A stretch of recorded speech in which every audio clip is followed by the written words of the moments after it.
So, we're about to dive into this absolutely epic story from Hindu mythology. It's a tale of cosmic hunger, immense power, and it's all about Hanuman and the sun.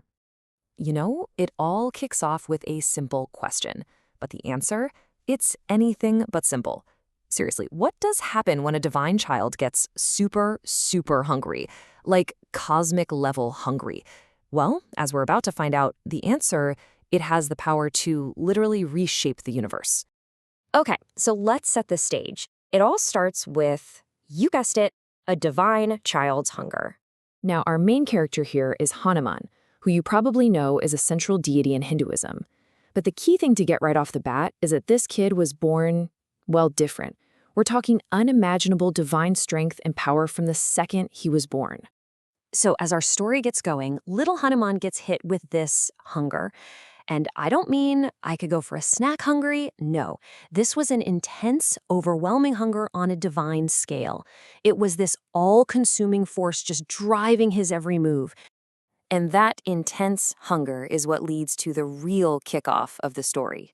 It's where a totally innocent mistake ends up having, cosmic consequences. This is where the sun becomes a fruit. So he's looking around, trying to find something, anything to satisfy this crazy hunger. And his eyes land on the horizon. And what does he see? The rising sun just painting the sky with these incredible oranges and reds. But here's the thing, right? He doesn't see a giant ball of burning gas millions of miles away. Nope. Through the eyes of this incredibly powerful, super hungry kid, he sees a giant, glowing, perfectly ripe fruit. And it looks delicious. So what do you think he does? Exactly. With this one incredible leap, he launches himself into the sky.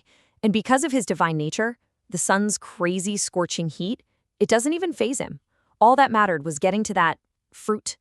So he's flying through the sky, getting closer and closer to the sun. And this single act is about to have a pretty dramatic consequence. Get ready for a universe in darkness. And he makes it. He reaches his goal. And with one massive gulp, he swallows the sun. Just like that. And instantly, the whole universe is just plunged into cold, absolute darkness. Now, this wasn't just a minor problem. This was a full-blown cosmic crisis. I mean, his little snack created a total catastrophe that needed some serious divine intervention, and fast. The natural order of things was completely shattered, and it was going to take an even greater power to put it all back together. And that brings us to the peak of our story. The world is dark, everything's in chaos, and someone had to step in. It was time for Indra's cosmic intervention. And the deity who steps up to the plate? None other than Indra, the king of the gods. I mean, his whole job is basically to maintain cosmic order. And that order had just been, well, eaten. So Indra comes down to deal with Hanuman. But here's the interesting part. He doesn't use force. He can't. He has to actually persuade this powerful kid to please release the sun. It's like the ultimate divine negotiation, but eventually he convinces Hanuman to spit it out and bring light back to the world. Okay, so the sun is back in the sky, the universe is safe. Phew. But what's the big takeaway here? What's the real lesson behind this absolutely wild story? When you break it down, the story is pretty straightforward, right? You've got 4 main steps. It starts with that intense hunger, then boom, the sun gets swallowed. That leads to total darkness, which is finally fixed by divine intervention. It's a really simple but incredibly powerful sequence. And that right there is the crucial point. This whole story, this insane cosmic event, it's really all about one thing: showing off the extraordinary power Hanuman had from the moment he was born. Think about it. His innocent little actions had universe-altering consequences.